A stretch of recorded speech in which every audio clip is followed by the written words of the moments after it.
Hi, I'm Pastor Kurt, and this is your 5-minute Bible study. Today, we're going to be looking at Matthew chapter 2, verses 13 to 23. This is the story of the massacre of the innocents. Okay, so what's background of the story? How did we get here? Well, so far in the Gospel of Matthew, we've learned about Jesus' genealogy, we've heard about Joseph and his dreams, and we've heard about the Magi coming to visit Jesus.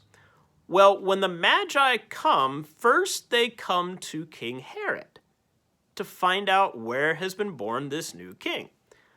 Well, they find out and then they go. Well, that tipped off Herod that there's a new king, which Herod doesn't like because he sees himself as king and there can't be two kings. So what does he do? He orders that all of the children 2 years old and younger be killed.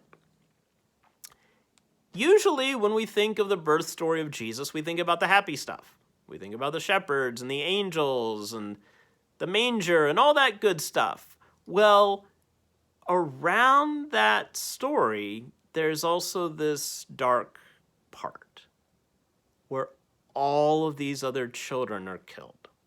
It's a horrible scene. In the church calendar, this day falls between Christmas Day and New Year's Day, so it doesn't always get a whole lot of attention because people's minds are elsewhere. But this story is worth paying attention to because sadly, we can relate to it. In our world, we know that horrible things often happen to kids. They haven't done anything to deserve this. This shouldn't be happening to them. And yet, violence and pain and tragedy happen to children. Just like in this scene with these children. So where is God in all this? In the story, Jesus survived. But yet all of these other kids died. And in our world, so many children die. Sometimes because of neglect.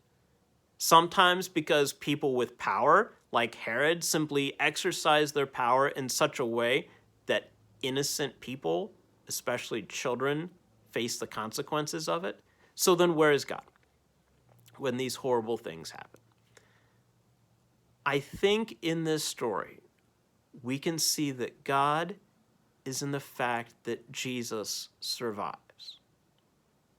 Now, what do I mean by that? Tragedy and pain and suffering happen in our world. We all know that.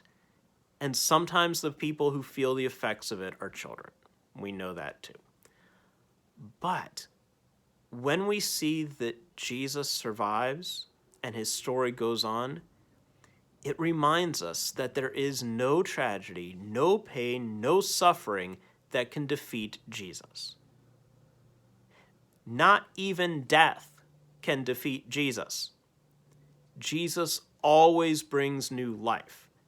And he is with us in the midst of these painful, violent times. Jesus was there. Okay? Jesus was a kid. Yes, all of this happened to other children. It didn't happen to him because Joseph took him and Mary to Egypt. But Jesus was there. Remember, God came to earth in Jesus to experience our human reality. All of the pain and suffering and death that comes with it. But God also came to us in Jesus to remind us that there is new life, okay? That the pain and the suffering and the death, that's not the end of the story. Sometimes we think it is. We see all these horrible things on the news. We read about them online. But God continues to be with us and continues to bring new life out of it.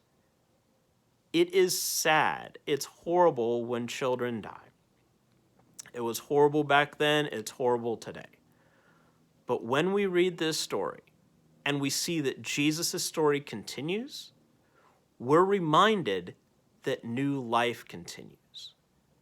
God brings new life.